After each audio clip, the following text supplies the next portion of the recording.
오늘 우리가 살펴볼 이 사무엘상 26장과 27장은 다윗의 두 모습을 보여줍니다.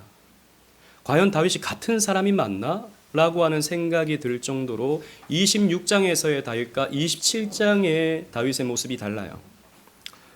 26장에서의 다윗은 자신의 신념을 지키기 위해서, 자신의 믿음을 지키기 위해서 철저하게 그 원칙을 고수하는 믿음의 사람 다윗의 모습이 그려집니다. 그런데 27장을 딱 넘어가잖아요. 딱 한 장 차임에도 불구하고 다윗은 살기 위해서 자신의 신념 따위는 버려버리고 철저하게 현실에 맞춰서 기회를 붙잡고 살아가는 현실주의자 혹은 기회주의자의 모습을 보여줍니다. 아니 어떻게 이럴 수 있습니까? 게다가 다윗이잖아요. 보통 사람도 아니고 다윗이잖아요. 믿음의 사람 다윗이지 않습니까? 이렇게 믿음의 사람이 널뛰기를 해도 되는 것입니까? 믿음의 사람이 이런 기복을 보여줘도 되는 것입니까? 여러분 어떻게 생각하십니까? 그러나 성경은 우리에게 이렇게 가르쳐주고 있습니다. 믿음의 사람도 이런 기복이 있다라고 하는 것을 우리에게 보여주죠. 그렇습니다. 우리의 인격은 그다지 일관성이 있지 않아요. 여러분 우리에게도 다양한 모습들이 있지 않습니까? 믿음적으로도 그렇고 성향적으로도 그렇죠. 여러분 요즘 젊은 친구들은 MBTI로 자기를 많이 소개하죠. 여러분 저는 외향이겠습니까? 내향이겠습니까? 여러분 생각해 보세요. 우리 목사님은 내향일까? 외향일까? 제가 예전에 MBTI 이거 그냥 인터넷으로 하는 거 말고요. 정말 정식 MBTI 그 시험지 이거 OMR 카드 적어서 이렇게 내는 거 있잖아요. 한 3시간짜리 정밀 검사했거든요. 그런 기회가 생겨가지고 했더니 제 결과는 E로 나왔어요. 저는 외향성을 가진 겁니다. 그런데 이긴 E인데 거의 경계선을 가까스로 넘은 그런 E인 거예요. 제가 저를 봐도 그렇습니다. 저에게는 외향적인 모습이 있어요. 사람들 만나는 거 좋아하고 또 이렇게 앞에 서서 설교하는 거 감사하게 생각하고 즐겁게 감당하고 있고 사람들 만나서 신방하고 이야기 나누고 하는 것을 저는 좋아합니다. 그런데 한편으로는 또 혼자 있고 싶은 마음도 크죠. 혼자 있는 게 좋죠. 사람 만나는 게 싫을 때가 종종 있습니다. 여러분들도 다 마찬가지 아닙니까? 여러분들에게도 다양한 성향이 있죠. 아주 극단적인 두 성향인데 그것이 동시에 여러분들에게 있는 것을 발견할 때가 있죠. 신앙도 마찬가지입니다. 우리는 때로 신앙에 있어서 원칙주의자가 될 때가 있어요. 믿음의 삶은 이렇게 사는 거야. 타협하지 말고 말씀대로 이 길을 걷는 것이 진짜 신앙이지 라고 생각하면서 그 길을 걸을 때가 있습니다. 그런데 그러지 못할 때가 있죠. 현실의 벽에 부딪힐 때는 어쩔 수 없잖아. 많은 사람들이 이렇게 하고 있잖아. 이렇게 가는 게 정상이야 라고 생각하면서 믿음을 쉽게 타협해 버릴 때가 있는 것이죠. 왔다 갔다 합니다. 우리가 왔다 갔다 한다고요. 우리에게 이런 기복이 있죠. 그래서 신앙이 뜨거울 때가 있고요. 차갑게 식어버릴 때가 있습니다. 하얗게 순결할 때가 있고요. 시커멓게 죄로 더럽혀질 때가 있습니다. 오늘 본문에 하나님이 세우시는 왕 다윗이 그러한 모습을 보여줍니다. 우리가 지금까지 살펴봤던 것처럼 다윗은 그리스도를 예표하는 거룩한 인물로 쓰임을 받지만 그는 그리스도를 예표하는 역할을 맡았을 뿐 그의 본질은 우리와 똑같이 타락한 죄인일 뿐인 거예요. 냄새나는 죄인이었습니다. 여러분 다윗의 이런 모습이 있습니다. 믿음을 지키고 선을 행하는 것도 다윗이요. 자신의 안위만을 위해 믿음을 저버리고 거짓으로 얼룩진 삶을 사는 것도 다윗입니다. 둘 다 다윗입니다. 어떻게 한 사람이 이렇게 다른 모습을 보일 수 있지? 아니요. 충분히 그럴 수 있습니다. 우리도 그럴 수 있는 것이죠. 우리는 이런 이중적인 다윗의 모습을 통해서 우리의 모습을 발견할 수 있어야 돼요. 그러나 또 동시에 한결 같으신 분, 한 마음을 가지신 분, 우리 주 예수 그리스도를 바라볼 수 있어야 됩니다. 오늘 주시는 말씀을 통해서 이 모습들을 우리가 살펴보면서 우리 주님의 모습을 곰곰이 생각해보며 은혜를 나누는 시간이 되기를 바랍니다. 다윗은 지난주에 이어서 바란 광야에 머물다가 이제 십광야로 그 거처를 옮기게 되었습니다. 한 곳에 오래 머무를 수가 없어요. 왜냐하면 그 있는 곳이 워낙 숫자가 이제 꽤나 있으니까 순식간에 탄로가 나고, 그래서 새로운 곳으로 계속 숨겨서 살아야 되는 그런 상황이 된 것이죠. 그래서 십광야로 들어갑니다. 그런데 그 십광야는요, 사해 서쪽에 있는데 사울이 사는 기브아와 좀 더 가까운 곳입니다. 그러다 보니까 바로 사울에게 제보가 들어가죠. 26장 1절 2절 말씀 우리 다 같이 한번 읽어보도록 하겠습니다. 26장 1절은 제가 읽고 2절은 함께 읽겠습니다. 10사람이 기브아에 와서 사울에게 말하여 이르되 다윗이 광야 앞 하길라산에 숨지 아니하였나이까 하매. 시작. 사울이 일어나 십광야에서 다윗을 찾으려고 이스라엘에서 택한 사람 3,000명과 함께 십광야로 내려가서. 아멘. 이 10사람이 이 십광야에 사는 어떤 유목민이 사울에게 바로 쫓아가서 제보를 한 겁니다. 다윗이 여기 숨어 있습니다. 이 10사람도 마찬가지예요. 지난주 우리가 살펴봤던 나발처럼 사울에게 줄을 서 있는 사람입니다. 어쨌든 지금의 권력은 사울이 쥐고 있다. 다윗이 아무리 날뛰어봤자 어쨌든 권력은 사울이 쥐고 있으니까 사울에게 줄 서는 것이 현실이다 라고 생각하고 이 사람은 사울에게 쫓아간 것이죠. 그래서 사울은요 3,000명의 군사를 이끌고 이 십광야를 수색하기 시작합니다. 우리 지난번 살펴봤잖아요. 그 엔게디 광야에서 내 아들 다윗아 눈물 흘리던 그 사울. 나는 너에게 악을 행했지만 너는 나에게 선을, 나는 너에게 악을 행했지만 너는 나에게 선을 행하는구나 라고 하면서 뉘우쳤던 사울. 그런데요 그 입을 싹 닫고 그 눈물 딱 닦고 또 다윗을 찾아 수색을 합니다. 3,000명이나 이끌고 말입니다. 이렇게 죄에 붙들린 사람은 이 죄를 알면서도 멈출 수가 없는 것이죠. 이렇게 사울은 이 십광야에 진을 치게 됩니다.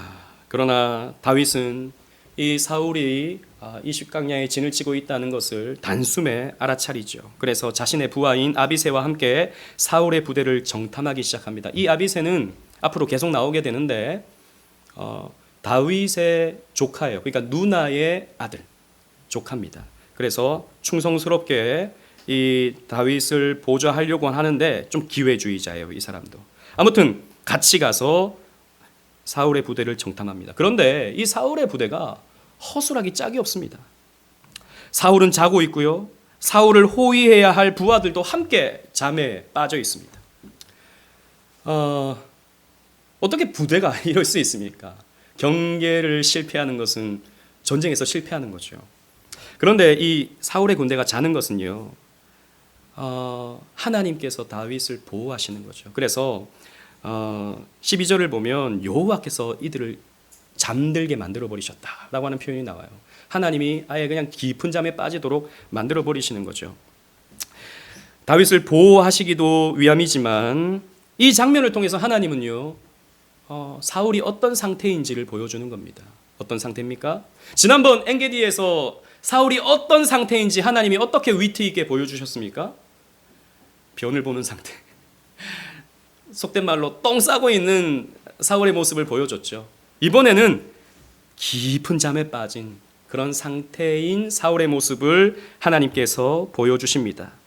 이스라엘의 왕으로서 깨어 경성하지 못하고 자신의 사명을 망각해버리고 깊은 잠에 빠져있는 이 사울의 모습을 보여주게 되는 것이죠.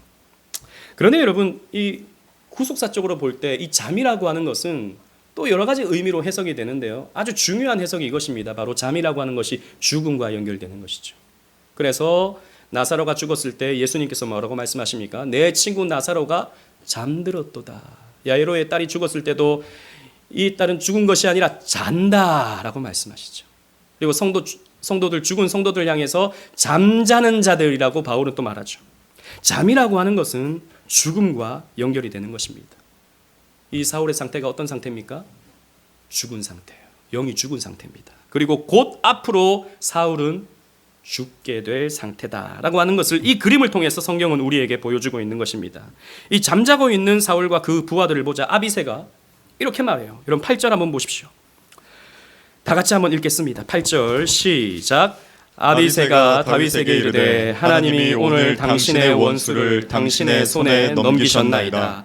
그러므로 청하오니 내가 창으로 그를 찔러서 단번에 땅에 꽂게 하소서. 내가 그를 2번 찌를 것이 없으리이다 하니. 아비새는 이렇게 말합니다. 삼촌, 삼촌이라 그랬을지 아니면 다윗님이라 그랬을지 모르겠지만 오늘 하나님께서 원수를 당신의 손에 맡기셨습니다.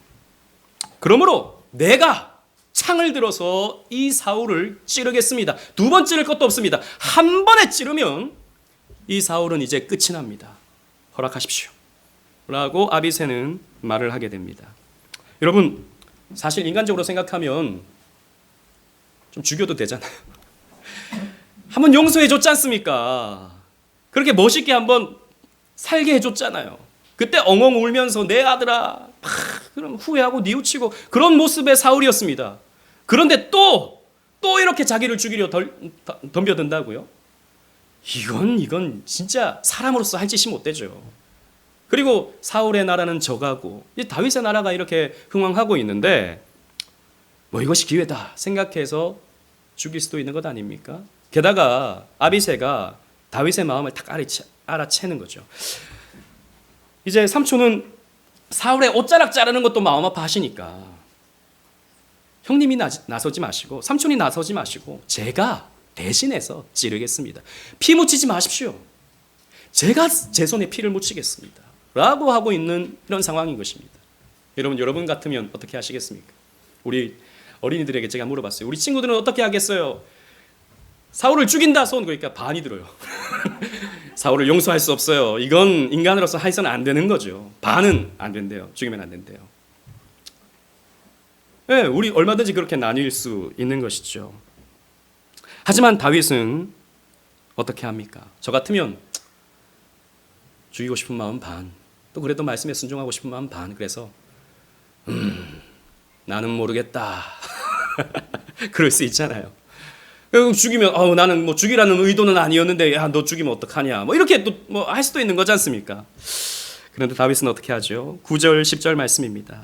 제가 9절을 읽고 10절은 함께 읽겠습니다. 다윗이 아비새에게 이르되 죽이지 말라. 누구든지 손을 들어 여호와의 기름 부음 받은 자를 치면 죄가 없겠느냐 하고 시작.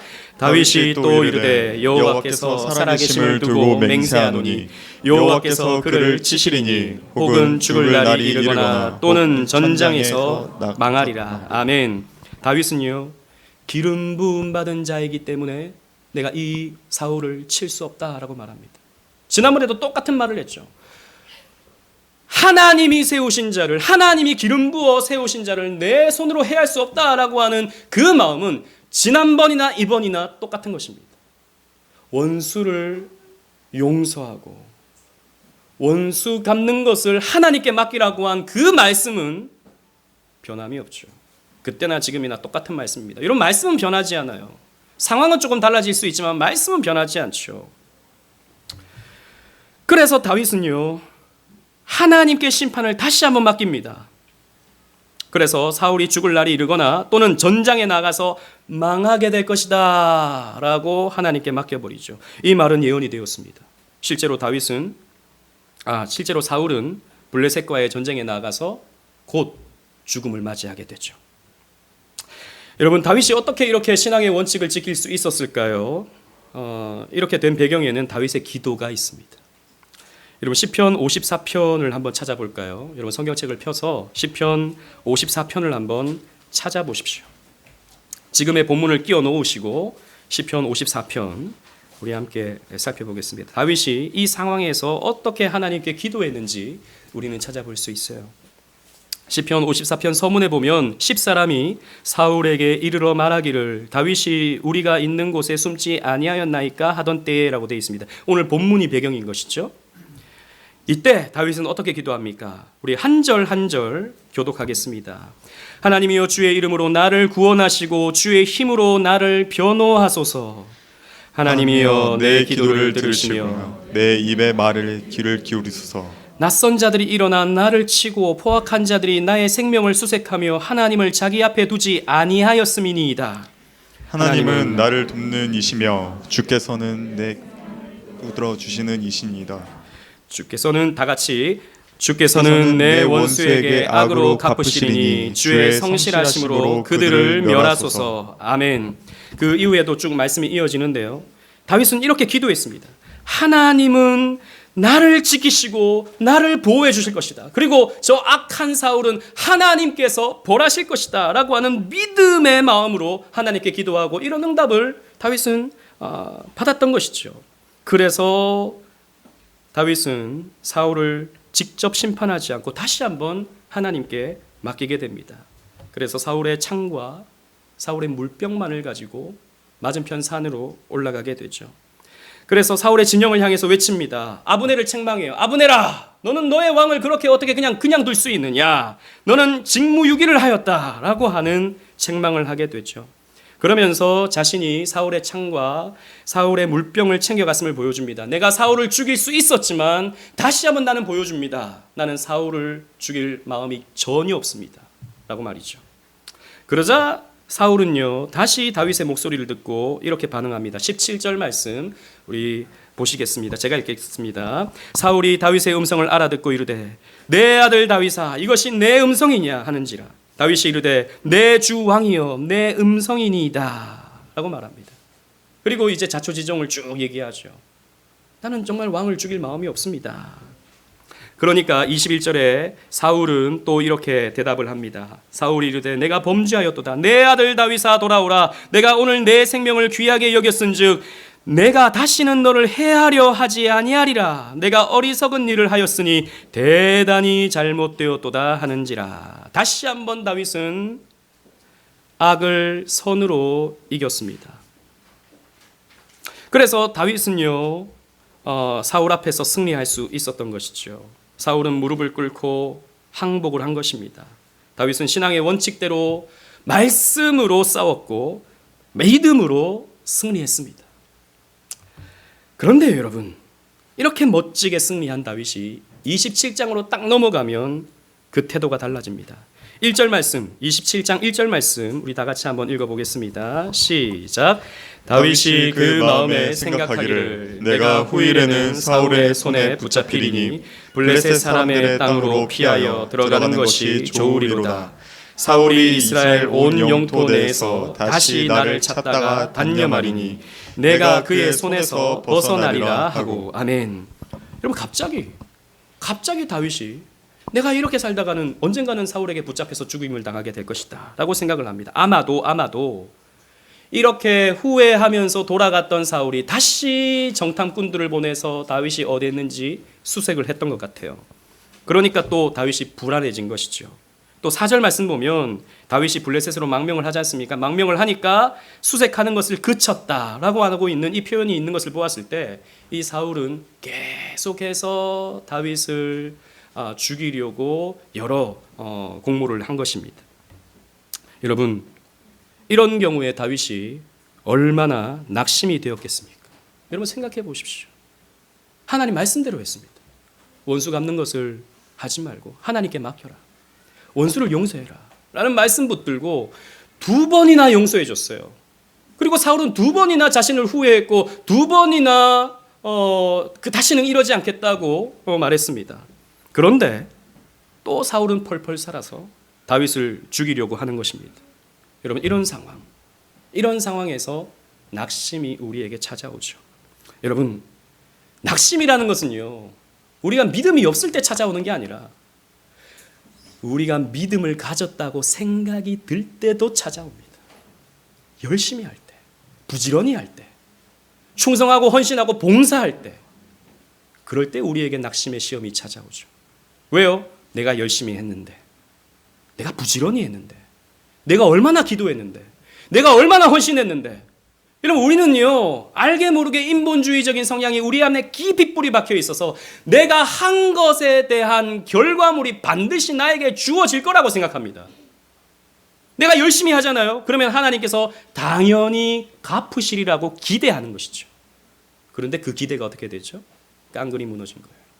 또다시 사울은 자기를 죽이겠다고 쫓아오는 겁니다. 낙심이 된 겁니다. 여러분, 이럴 때 우리에게 시험이 찾아와요. 열심히 했는데, 내가 지금까지 얼마나 봉사했는데, 내가 지금까지 얼마나 기도했는데 왜 하나님은 이렇게 하시지. 이건 사울에게 원망이 있는 것이 아닙니다. 하나님에게 원망이 찾아오는 거죠. 하나님 도대체 뭐 하시는 거지? 하나님 용서하면 하나님께서 갚겠다고 말씀하셨잖아. 그런데 왜 하나님 침묵하시지? 왜 하나님 아무 일도 안 하시지? 라고 하는 생각이 다윗에게 찾아온 것입니다. 그러면서 자기 생각에 빠집니다. 여러분 1절 말씀 보시니까 다윗이 그 마음에 생각하기를 이라고 하잖아요. 즉 자기 마음을 생각하기 시작한 것입니다. 지금의 자기 상황을 살펴보는 거예요. 여러분 이전에는요 다윗은 호롤단신이었어요. 그런데 지금은요 아내가 생겼어요. 지난번 우리가 봤던 대로 아비가일이라는 아내가 생겼고 또 한 명 더 있어요. 아히노암이라는 아내가 한 명 더 생긴 겁니다. 그리고 다윗을 따르는 600명의 용사가 생겼어요. 이건 뭐 숨을 내도 숨을 수가 없죠. 이거 발각되는 것은 시간 문제인 것입니다. 야, 이건 유다 어디를 가도 이거 발각이 되고, 이거 조금만 좀 머물러니까 그러면 이 사울이 쫓아오고, 조금만 좀 안정되었다 싶으면 사울이 쫓아오고, 이거 뭐 어딜 가도 이거 안 되겠다라는 생각이 다윗의 머릿속을, 마음속을 자리 잡기 시작하는 것입니다. 자신의 형편, 자신의 감정, 자신의 생각에 집중했죠. 여러분 이것이 지금 다윗의 문제였습니다. 여러분 물론 이게 우리 마음대로 쉽게 되는 것은 아니지만 우리는 언제나 하나님 말씀에 근거해서 생각하고 판단할 수 있는 훈련이 우리에게 필요해요. 참 이게 쉽지 않습니다. 박윤선 목사님은 우리 개혁파 신학에 아주 중요한 역할을 하셨던 박윤선 목사님은 이것을 이렇게 말씀하셨어요. 계시 의존 사색. 즉 말씀에 의존해서 생각을 해야 된다라는 것이죠. 다윗은 지금까지 이 계시 의존 사색을 잘 해왔습니다. 그러나 여러 번의 이런 상황을 통해서 이 계시 의존 사색을 잃어버리고 자기 중심적인 생각에 빠져버리고 만 것이죠. 여러분 그런데 내가 생각해 보잖아요. 나에게서 나의 상황과 나의 어떤 감정과 이런 것들을 우리가 집중해서 생각해 보잖아요. 그러면요 나에게서 나오는 것은 죄된 것밖에 없습니다. 우리가 본질적으로 타락했기 때문이죠. 이기적이고 편의적으로 생각하고 판단하기가 너무 쉬운 거예요. 로마서 8장 7절 말씀, 우리 주보에 있는 말씀 다 같이 한번 읽어보겠습니다. 로마서 8장 7절 말씀입니다. 시작. 육신의 생각은 하나님과 원수가 되나니 이는 하나님의 법에 굴복하지 아니할 뿐 아니라 할 수도 없습니다. 아멘. 육신의 생각은, 우리의 이 육신의 생각은요 결국 하나님과 원수가 되게 만듭니다. 그래서 우리는 하나님의 말씀에 근거해서 생각하고 판단할 수 있어야 돼요. 그래서 여러분들이 하는 말 중에 정말 조심해서 해야 되는 말이 있습니다. 알아서 할게요. 알아서 할게요. 여러분 알아서 하잖아요. 잘하실 수도 있어요. 그런데 많은 경우에 알아서 하는 경우는 알아서 할 때 하나님 말씀과 완전히 어긋난 육신의 생각대로 판단하고 결정할 때가 훨씬 많습니다. 여러분 알아서 하지 마십시오. 말씀에 근거해서 하십시오. 그리고 교회의 치리와 교회의 관할에 따라서 여러분 판단하시고 생각하십시오. 이것이 우리에게 필요한 것입니다. 다윗은 이런 자기 생각에 빠지니까 그 이후로 보면 다윗이 기도하지 않아요. 다윗이 말씀을 찾지 않습니다. 그리고 시편들을 쭉 살펴보면 많은 신학자들이 이렇게 말해요. 이 과정 속에서 다윗은 아무런 시편을 남기지 않았다. 아무런 찬양, 아무런 고백 이런 것들 남기지 않은 것이죠. 철저하게 자기 생각에 빠져버린 것입니다. 그래서 사울이 자기를 찾아올 수 없는 곳 적국인 블레셋으로 망명을 선택한 것입니다. 여러분 지난번에 21장에서 다윗이 블레셋으로 망명을 한번 한 적이 있었죠. 기억하시죠? 그때 신하들의 어떤 모함 때문에 위기에 처하게 되니까 다윗이 미친 척을 해서 겨우 빠져나왔습니다. 그때 다윗은 한번 밑바닥을 보여줬죠. 그런데 다시 블레셋으로 기어 들어가고 있는 것입니다. 이렇게 생각한 거죠. 내가 사울의 위협으로 말라 죽는 것보다 내가 아기스를 섬기고 사는 것이 훨씬 더 낫겠다라는 것입니다. 다르게 표현하면 이런 거예요. 내가 말씀 지키고 말라 죽는 것보다 그래도 세상에서 먹고 사는 것, 내가 조금 타협하면서 먹고 사는 것, 이게 훨씬 더 낫겠다라고 다윗은 생각한 것과 다르지 않은 것입니다. 블레셋의 이 가드, 가드 왕이었던 아기스는요, 다윗을 환영합니다. 얼마 전에는 다윗이 미친 줄 알았는데 쫓가버렸는데 그런데 보니까 온전해요. 게다가 600명을 이끌고 이렇게 정상적으로 망명을 신청하는 겁니다. 그래서 아기스는 다윗을 환영해줘요. 게다가 28장에 가면 블레셋이 이스라엘과 대대적인 전투를 준비하거든요. 이런 전투를 준비하는 상황 속에서 어쨌든 사울의 대척점에 있었던 이 다윗을 자기 편으로 끌어들이는 것은 이스라엘의 내분을 만들 수 있는 기회가 되죠. 아무튼 이런 여러 가지 상황으로 봤을 때 아기스는요, 다윗을 환영해 줍니다. 그런데 이런 악한 아기스의 꾀, 그리고 다윗의 이런 기회주의적인 모습, 이런 악이 난무하고 있는 이런 상황 속에서도 놀라운 것은 하나님은 그 순간에도 일하시더라라는 거예요. 그 이야기가 이 시글락이라고 하는 땅을 회복하는 장면으로 나타납니다.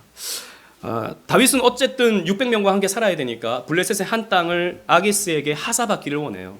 5절 6절 말씀, 27장 5절 6절 말씀 우리 함께 읽겠습니다. 제가 5절을 읽고 6절은 함께 읽겠습니다. 다윗이 아기스에게 이르되 바라건대 내가 당신께 은혜를 입었다면 지방 성읍 가운데 한 곳을 내게 주어 내가 살게 하소서. 당신의 종이 어찌 당신과 함께 왕도에 살리이까 하니. 시작. 아기스가 그날에 시글락을 그에게 주었으므로 시글락이 오늘까지 유다 왕에게 속하니라. 아멘. 아기스는 시글락이라고 하는 땅을 다윗에게 주었어요. 그런데 놀라운 것은요, 이 시글락은 원래 하나님이 가나안 정복 전쟁 후에 유다 지파에게 분배해 준 땅이었습니다. 여호수아 15장 20절부터 쭉 이제 유다 지파가 받은 땅이 기록되고 있는데요. 31절에 보면 시글락과 만만나와 산산나와 주보에 있죠. 이렇게 기록되어 있습니다. 시글락이 유다 지파에게 분배된 땅이에요. 그런데 지금 이 땅을 누가 차지하고 있는 겁니까? 블레셋이 차지하고 있는 것이죠. 두 가지의 가능성이 있습니다. 아직까지 이 땅을 이스라엘이 정복하지 못한 것이죠.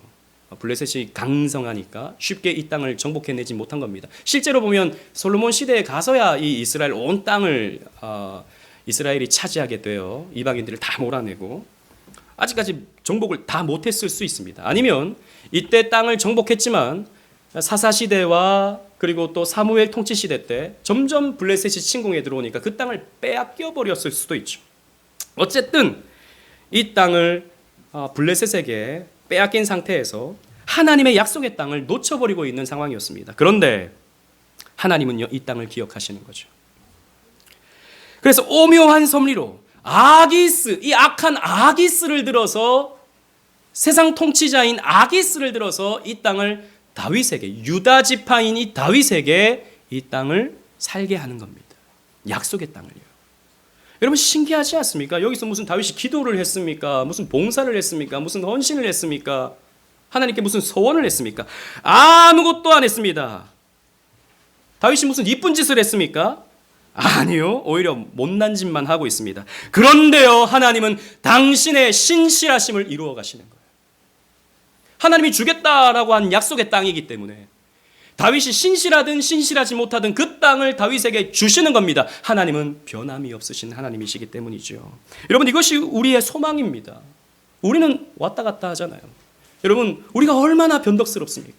믿음이 무슨 물 끓듯 막 뜨겁다가 금방 식어버리는 게 저와 여러분 아닙니까? 그런데 우리 하나님은요, 변함이 없으세요. 우리를 작정하시고 우리를 선택하시고 우리를 예정하신 대로 변개치 아니하시고 당신의 언약에 따라서 우리의 구원을 차근차근 이루어 가시는 신실하신 하나님이십니다. 사무엘상 15장 29절에 사무엘은 이렇게 외쳤어요. 우리 다 같이 한번 주보를 보고 읽도록 하겠습니다. 시작. 이스라엘의 지존자는 거짓이나 변개함이 없으시니 그는 사람이 아니심으로 결코 변개하지 아니심이니이다 하니. 아멘. 사람은 변합니다.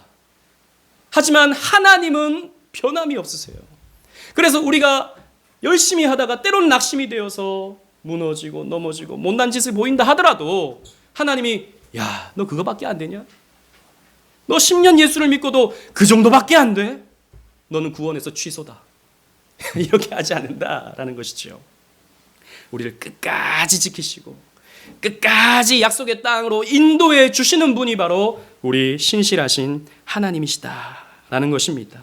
그래서 하나님은요, 놀라운 섭리를 통해서 이 유다 지파에게, 이 다윗에게 시글락을 허락해 주시는 것입니다. 그리고 이곳에서 다윗을, 이 고장난 다윗을 조금씩 고쳐 가시는 겁니다. 하나님은요, 우리를 고치세요. 못난 우리들을 어쨌든 하나님은 오물조물 만드셔서 우리를 고쳐 가십니다.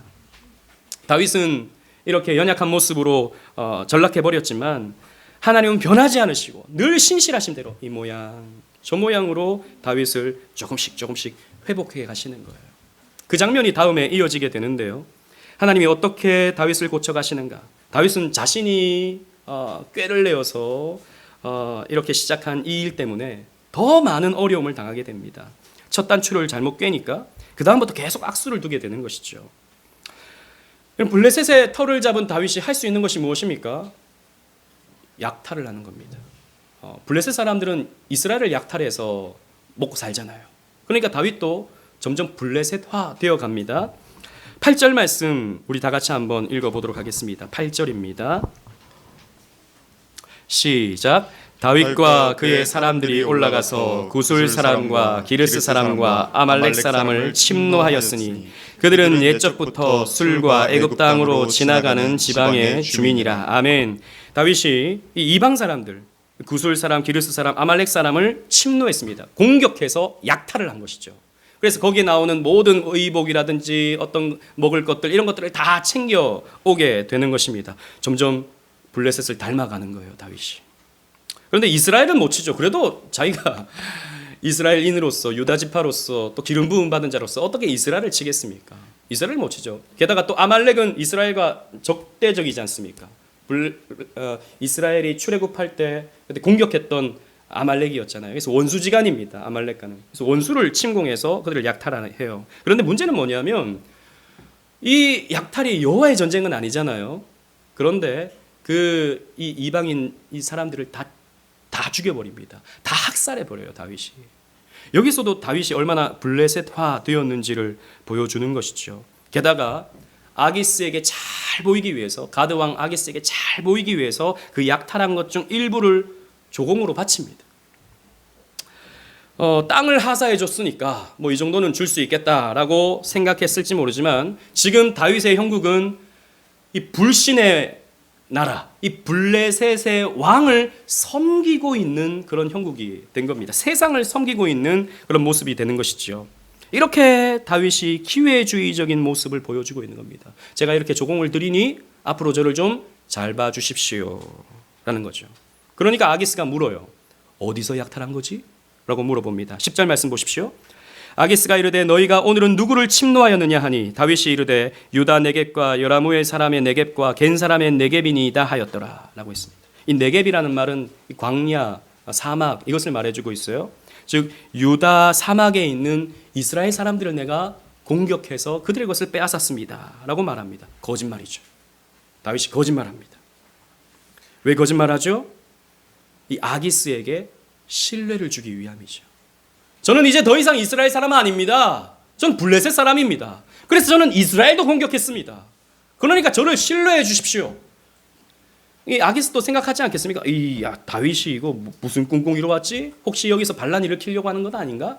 600명이라서 반란은 쉽지 않을 텐데 이렇게 생각하고 있는데 내가 이스라엘을 공격해서 빼앗아서 내가 당신께 가져왔습니다 라고 하니까 이 사람은 다윗은 내가 이제 믿어도 되겠다라고 생각을 하는 것이죠. 실제로 11절 말씀 보면 다윗이 혹시 자기가 아기스에게 신뢰를 주지 못할까 봐 두려워하고 있었거든요. 그래서 이렇게 거짓말을 한 것입니다. 그러니까 아기스가 좋아하죠. 12절 말씀 보십시오. 아기스가 다윗을 믿고 말하기를 다윗이 자기 백성 이스라엘에게 심히 미움을 받게 되었으니 그는 영원히 내 부하가 되리라 라고 생각을 하게 된 것입니다. 여러분 이렇게 되니까 이제 28장에 넘어가면 어떻게 됩니까? 이제 이스라엘과 블레셋이 대대적인 전투를 해야 되는데 하나님이 어떻게 만들어 버리시죠? 그 모든 상황을 통해서 다윗으로 깨닫게 만드신 겁니다. 다윗아, 아기스가 이렇게 말하는 거죠. 내 사람 다윗아, 나와 같이 전쟁에 나가자 라고 하는 겁니다.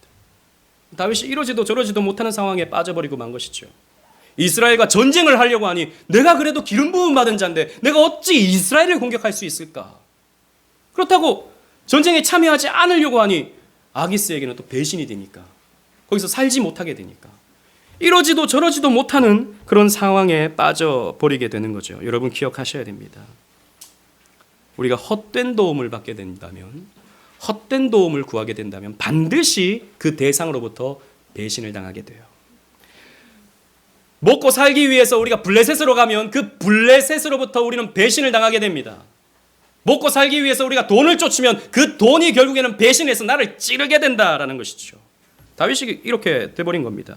그래서 예레미야 애가에서 이렇게 고백하고 있는 것입니다. 4장 17절 말씀 주보를 보시고 다 같이 읽어보도록 하겠습니다. 시작.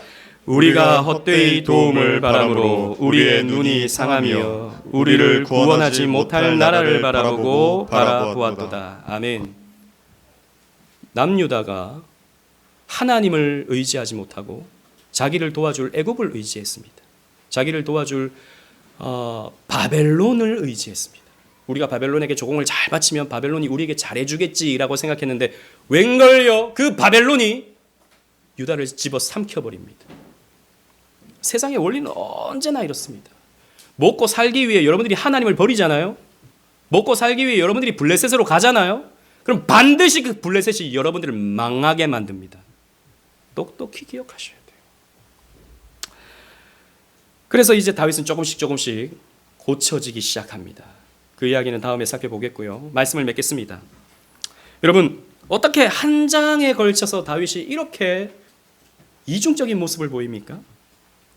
그렇게 원칙주의자였던 다윗이 어떻게 이렇게 기회주의자의 모습으로 바뀌어버립니까? 어떻게 믿음의 사람이 이럴 수 있는 것입니까? 어떻게 두 마음을 품고 살 수 있습니까? 우리는 쉽게 다윗을 비난할 수 있습니다. 그러나 여러분들이 여러분 스스로를 곰곰이 살펴본다면 그렇게 여러분들은 다윗을 쉽게 비난할 수 없습니다. 왜냐하면 우리의 모습 속에 이런 다윗의 모습이 있기 때문이죠. 여러분, 우리가 원칙 좋아합니다. 원칙대로 해야 됩니다. 말씀대로 해야 됩니다. 예, 좋죠. 당연히 그래야 됩니다. 그런데 우리는요, 내가 할 수 있는 부분에서만 원칙을 지켜요. 잘 생각해 보십시오. 내가 못하는 것, 내가 손해가 되는 것, 이런 것은요, 뭐라고 말하는 줄 아십니까? 사람들이 은혜로 합시다 이럽니다. 은혜로 합시다. 노회 가면요, 목사님들이 딱 이 두 마디를 해요. 법대로 합시다. 목사님들이 법대로 합시다. 한쪽에서는 은혜로 합시다 이렇게 말해요. 할 수 있는 건 법대로 하자고 그러고요, 못하는 건 은혜로 합시다 라고 말해요. 비난할 수 없어요. 우리가 다 그래요. 여러분, 우리에게는 이런 비겁함이 있습니다. 우리에게는 이런 위선이 있습니다. 여러분들이 정말 은혜를 받잖아요. 정말 은혜를 받으면 그 위선이 나에게 있다는 것을 발견해요. 이게 아무리 감추려고 해도 우리 안에 있는 그 위선이 드러날 때가 많죠. 그러나 어쨌든 숨깁니다. 숨길 수 있어요. 감출 수 있어요. 내 가족들, 내 자녀들을 속일 수 있습니다. 나의 위선을. 내 아내를 속일 수 있어요. 내 남편을 속일 수 있어요. 목사님을 속일 수 있습니다. 저도 여러분들에게 속고요. 그러나 여러분 자신은 속일 수 없죠. 더 나아가서 하나님을 속일 수 없습니다. 우리는 이중적인 존재입니다. 위선적인 존재예요. 우리에게는 다 이런 모습이 있습니다. 바울도 이렇게 말하잖아요. 로마서 7장 21절 23절 말씀 보면요, 제가 읽어드리겠습니다. 그러므로 내가 한 법을 깨달았노니 곧 선을 행하길 원하는 나에게 악이 함께 있는 것을 보는도다. 내 속사람으로는 하나님의 법을 즐거워하되 내 지체 속에서 다른 한 법이 내 마음의 법과 싸워서 내 지체 속에 있는 죄의 법으로 나를 사로잡는 것을 보는도다. 여러분, 우리의 마음이 이래요. 여러분, 우리가 은혜를 받잖아요. 거듭나잖아요. 그러면 하나님께 쓰임받고 싶습니다. 그죠? 하나님을 더 알고 싶어요. 그런 마음이 여러분들에게 있습니다. 내가 더 알아야지. 내가 더 은혜를 받아야지. 이렇게 살아서는 안 되지. 이런 마음을 다 가져요. 그런데 동시에 또 그게 귀찮습니다. 그게 힘들어요. 그게 재미없게 느껴져요. 하기 싫어요. 그래서 제가 다 알아요, 여러분들 마음을. 다 안다고요. 저에게도 그런 마음이 있습니다. 목사에게도 그런 마음이 있다고요. 바울에게도 있습니다. 여러분, 그런 이중적인 나를 보게 될 때 어떻게 됩니까? 이런 위선적인, 이런 비겁한 나를 보게 될 때 우리는 어떻게 해야 됩니까? 언제나 답은 하나입니다. 그리스도를 바라보십시오. 십자가를 바라보십시오. 예수님은 한결같으셨습니다. 그러나 우리의 비겁함, 우리의 위선, 우리의 이중적인 것을 다 홀로 가지시고 십자가에서 도말하셨습니다. 십자가에서 그 죄를 없애버리셨다고요. 그리고 예수님의 그 한결같은 마음을 우리에게 선물로 주십니다. 우리는 그 예수님의 마음을 가지고 우리는 하나님께 나아가는 것이죠.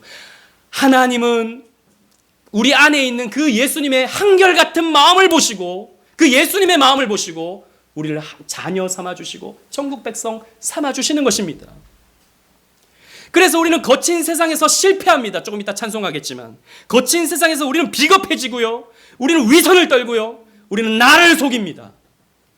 그러나 그때 예수님의 십자가에 못 박힌 손을 만지십시오. 예수님께서 나의 이 비겁함을 가져가시고 이렇게 못 박히셨구나 라고 하는 것을 생각하십시오. 여러분, 오해하지 마십시오. 우리는 계속 비겁해도 된다라는 말씀이 결코 아닙니다. 우리가 그리스도의 십자가의 은혜를 누리면 누릴수록 우리는 예수님처럼 조금씩 한결같은 마음을 가지게 될 겁니다. 조금씩 티나지 않지만 10년이 지나도 변한 것 조금도 없는 것 같이 보이지만, 그러나 하나님의 방법으로 우리를 조금씩 성숙시켜 가십니다. 그래서 한 마음을 주세요. 조금씩. 여러분, 예수님께서 어떻게 한결같은 마음을 가지셨는지 이렇게 증명하셨습니다. 누가복음 9장 51절 말씀, 우리 다 같이 한번 주부를 보시고 읽겠습니다. 시작. 예수께서 승천하실 기약이 차감해 예루살렘을 향하여 올라가기로 굳게 결심하시고, 이 말씀 우리 몇 번 살펴봤습니다. 예수님도 마음이 갈등이 있었어요. 십자가를 지시기 전에. 왜? 사람이시기 때문입니다. 그분도 인간이셨어요. 갈등이 없다면 인간이 아니죠. 인성을 가지신 예수님도 십자가 앞에서 갈등하셨습니다. 지기 싫으셨어요. 그러나 예수님은 한결같은 마음을 가지시고 굳게 결심하셨습니다. 아버지의 뜻에 순종하시기를. 그리고 그 결심은 변하지 않으셨습니다. 한결같은 마음을 가지셨습니다. 여러분, 십자가를 통해 이 마음을 공급받으시길 바라요. 복음을 통해서 여러분들의 위선을 가져가신 예수 그리스도의 대속을 통해서 이 한결같은 마음을 함께 가지시길 바랍니다. 그 은혜를 누리시는 저와 여러분들 되시기를 주님 이름으로 축원합니다. 아멘.